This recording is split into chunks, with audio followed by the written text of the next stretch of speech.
Audio clip number 26، اس میں انشاءاللہ عز و جل آپ سورہ بقرہ کی آیت نمبر 74 سے لے کر 77 تک کی تلاوت، ترجمہ اور تفسیر صراط الجنان سنیں گے۔ بسم اللہ الرحمن الرحیم۔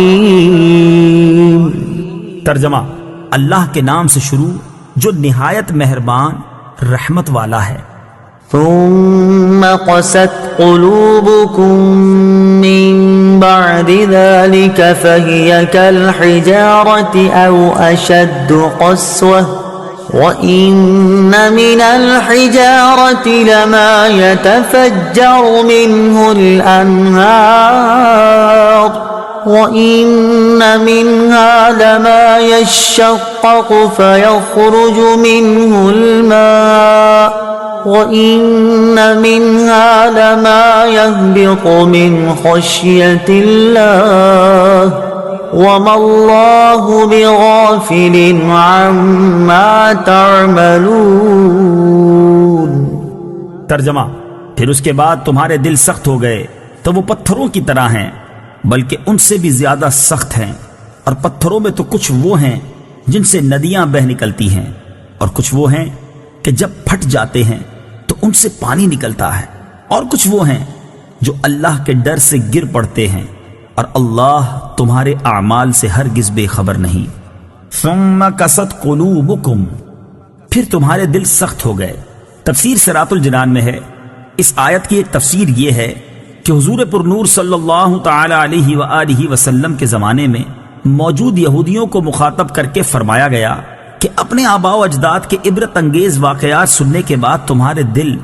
حق بات کو قبول کرنے کے معاملے میں سخت ہو گئے، اور وہ شدت و سختی میں پتھروں کی طرح ہیں، بلکہ ان سے بھی زیادہ سخت ہیں، کیونکہ پتھر بھی اثر قبول کرتے ہیں کہ کچھ پتھروں سے ندیاں بہ نکلتی ہیں، اور کچھ ایسے ہیں کہ جب پھٹ جاتے ہیں تو ان سے پانی نکلتا ہے، اور کچھ وہ ہیں جو اللہ تعالیٰ کے ڈر سے اوپر سے نیچے گر پڑتے ہیں، جبکہ تمہارے دل اطاعت کے لیے جھکتے ہیں، نہ نرم ہوتے ہیں، نہ اللہ تعالیٰ سے ڈرتے ہیں، اور نہ ہی وہ کام کرتے ہیں جس کا انہیں حکم دیا جاتا ہے۔ اور یاد رکھو کہ اللہ تعالیٰ تمہارے اعمال سے ہرگز بے خبر نہیں، بلکہ وہ تمہیں ایک خاص مدت تک کے لیے مہلت دے رہا ہے۔ افتطمعون ان يؤمنوا لكم وقد كان فريق منهم يسمعون كلام الله ثم يحرفونه من بعد ما عقلوه وهم يعلمون۔ ترجمہ، تو اے مسلمانوں، کیا تم یہ امید رکھتے ہو کہ یہ تمہاری وجہ سے ایمان لے آئیں گے، حالانکہ ان میں ایک گروہ وہ تھا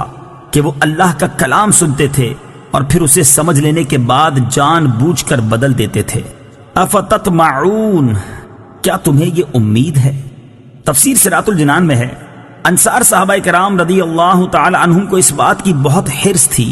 کہ یہودی اسلام قبول کر لیں، کیونکہ وہ یہودیوں کے حلیف تھے اور ان کے پڑوسی بھی تھے۔ اس پر اللہ تعالیٰ نے ارشاد فرمایا کہ اے مسلمانوں، کیا تم یہ امید رکھتے ہو کہ یہ یہودی تمہارا یقین کریں گے یا تمہاری تبلیغ کی وجہ سے ایمان لے آئیں گے؟ حالانکہ ان میں ایک گروہ وہ تھا جو صرف علماء پر مشتمل تھا، وہ اللہ تعالیٰ کا کلام یعنی تورات سنتے تھے اور پھر اسے سمجھ لینے کے بعد جان بوجھ کر بدل دیتے تھے۔ اسی طرح ان یہودیوں نے بھی تورات میں تحریف کی اور رسول کریم صلی اللہ تعالی علیہ وآلہ وسلم کی نعت بدل ڈالی، تو ایسے لوگ کہاں ایمان لائیں گے؟ لہٰذا تم ان کے ایمان کی امید نہ رکھو۔ وَإِذَا لَقُوا الَّذِينَ آمَنُوا قَالُوا آمَنَّا وَإِذَا خَلَا بَعْضُهُمْ إِلَى بَعْضٍ قَالُوا أَتُحَدِّثُونَهُم بِمَا فَتَحَ اللَّهُ عَلَيْكُمْ لِيُحَاجُّوكُم بِهِ عِندَ رَبِّكُمْ أَفَلَا تَعْقِلُونَ أَوَلَا يَعْلَمُونَ أَنَّ اللَّهَ يَعْلَمُ مَا يُسِرُّونَ وَمَا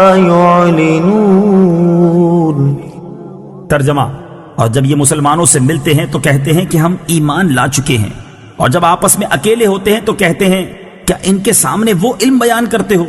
جو اللہ نے تمہارے اوپر کھولا ہے، تاکہ اس کے ذریعے یہ تمہارے رب کی بارگاہ میں تمہارے اوپر حجت قائم کریں۔ کیا تمہیں عقل نہیں؟ کیا یہ اتنی بات نہیں جانتے کہ اللہ جانتا ہے جو کچھ وہ چھپاتے ہیں اور جو کچھ ظاہر کرتے ہیں؟ وَإِذَا لَقُوا، اور جب وہ ملتے ہیں۔ تفسیر صراط الجنان میں ہے، حضرت عبداللہ ابن عباس رضی اللہ تعالی عنہما فرماتے ہیں، یہودی منافق جب صحابہ کرام علیہم رضوان سے ملتے تو ان سے کہتے کہ جس پر تم ایمان لائے اس پر ہم بھی ایمان لائے، تم حق پر ہو اور تمہارے آقا محمد مصطفیٰ صلی اللہ تعالی علیہ وسلم سچے ہیں، ان کا قول حق ہے، ہم ان کی نعت و صفت اپنی کتاب توریت میں پاتے ہیں۔ جب یہ اپنے سرداروں کے پاس جاتے تو وہ ان منافقوں کو ملامت کرتے ہوئے کہتے، کیا تم مسلمانوں کے سامنے ان کے آقا محمد مصطفیٰ صلی اللہ تعالی علیہ وسلم کے بارے میں وہ باتیں بیان کرتے ہو جو اللہ تعالیٰ نے تمہاری کتاب میں بیان فرمائی ہیں، تاکہ وہ اس کے ذریعے دنیا و آخرت میں تمہارے اوپر حجت قائم کر دیں کہ جب ہمارے آقا محمد مصطفیٰ صلی اللہ تعالی علیہ وآلہ وسلم کا نبی برحق ہونا تمہاری کتابوں میں موجود ہے تو تم نے ان کی پیروی کیوں نہ کی؟ کیا تمہیں عقل نہیں کہ تمہیں یہ کام نہیں کرنا چاہیے؟ اس سے معلوم ہوا کہ حق پوشی اور سرکار دو عالم صلی اللہ تعالی علیہ وآلہ وسلم کے اوصاف کو چھپانا اور ان کے کمالات کا انکار کرنا یہودیوں کا طریقہ ہے۔